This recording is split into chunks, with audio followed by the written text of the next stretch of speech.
Get hot in a hurry. Crossover, Mitchell into a rebound.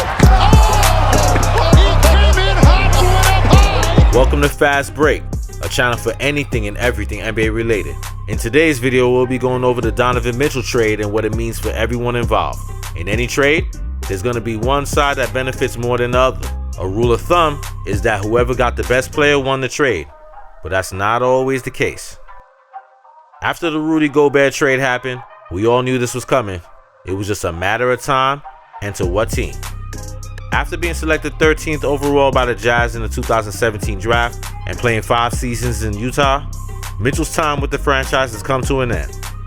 Though the popular belief was that Mitchell would be headed to his hometown Knicks, clearly New York's trade package wasn't enough for Danny Ainge and the Jazz. Instead, on September 1st, 2022, Donovan Mitchell was traded to the Cavaliers for Lauri Markkanen, Colin Sexton, 3 first-round picks, and 2 pick swaps. A huge trade for the Cavs and a real surprise for NBA fans across the globe. Cleveland essentially came out of nowhere and landed the best player on the trade market. There's a bunch of angles you can look at this from, and the first would be New York. Say go New York, go New York, go! Go New York, go New York, go! Poor Knicks fans, right? An unhappy star wanting to play in the Big Apple. Even if it did happen, it sounds like Carmelo all over again. Either way, Mitchell joins a long list of stars to almost be a New York Knick, and since they didn't get their guy, they're considered losers in this trade, even though they weren't even part of the deal. All the hype and disappointment is enough to land them on a losers list.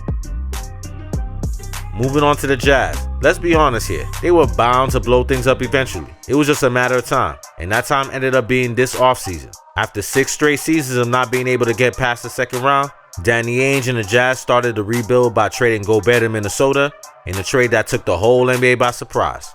On July 1st, 2022, the Jazz traded 3-time Defensive Player of the Year, Rudy Gobert, to the Timberwolves for Malik Beasley, Patrick Beverley, Jared Vanderbilt, Leandro Bolmaro, Walker Kessler, and 4 future first-round picks. And yes, you didn't hear that wrong. The Jazz got a haul for Gobert, enough to completely freeze the trade market for a couple weeks.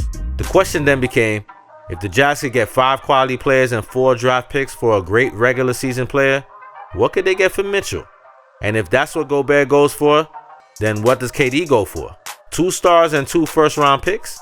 Well, we never got to find out since KD recommitted to the Nets, but that still left Mitchell as the top trade target in the NBA. Lauri Markkanen, Colin Sexton, 3 first-round picks, and 2 pick swaps was about as good as it gets.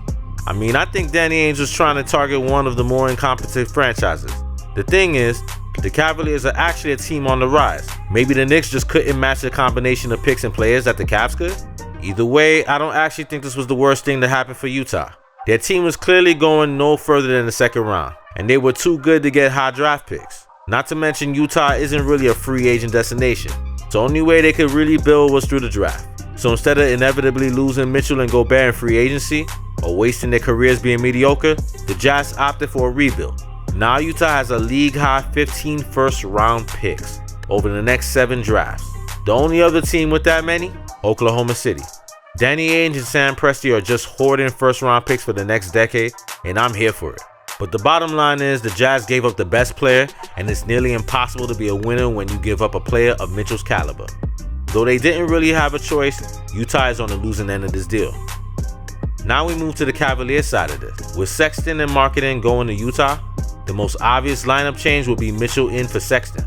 A huge upgrade for the Cavs, especially considering the rumors were that Cleveland was hesitant on signing Sexton long-term in the first place. So upgrading the position while taking care of one of their upcoming contracts is really killing 2 birds with 1 stone. A backcourt that features Darius Garland and Donovan Mitchell quickly becomes one of the most promising duos in the league. Garland has emerged as one of the best young guards in the league, making his first All-Star team in 2022 behind a solid 21, 3, and 8. At only 22 years old, Garland has plenty of room to improve and work on his game. Same could be said for Evan Mobley, who's 21 years old going into his sophomore season. Mobley averaged a smooth 15 and 8 on 50% from the field, earning himself all-rookie first team in the process.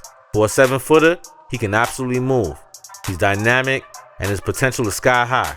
The next couple of seasons, we'll get to see just how dominant he could become.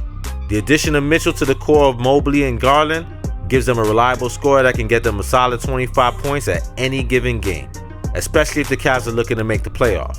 Let's not forget that Mitchell actually ranks 7th all-time in points per game in the playoffs with 28.3. The only players with a higher average in the postseason are Jordan, Luka, Iverson, KD, Jerry West, and LeBron. Adding a proven playoff scorer is nearly impossible, but the Cavs now have someone they can lean on to get a bucket in crunch time. Let's not forget about the rest of the core. Jared Allen, who's a walk-in 15 and 10, Karis LeVert, a solid wing player, and then Ricky Rubio, who'll be a solid backup point guard. Isaac Okoro is another young first-round talent that could develop into a valuable piece on his team. Cedi Osman and Kevin Love round out the best of the bench players, but considering Love's age and contract, he could certainly be a decent trade asset. This supporting cast has plenty of pieces that can contribute in one way or another. Pairing this with one of the most promising young cores in the league could make Cleveland a very viable playoff team. Garland and Mitchell could cook on offense and funnel all the traffic into the paint when Mobley and Allen can swat shots and build a wall. They have speed, size, and talent. All they're really missing is experience, but that will come as they learn how to play off each other on offense and with each other on defense. Though they did give up a decent amount, the Cavs were able to trade for Donovan Mitchell without having to give up Garland or Mobley.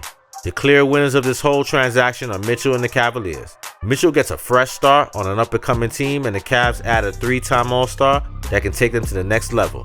The Cavs' blueprint to get where they are now is simple.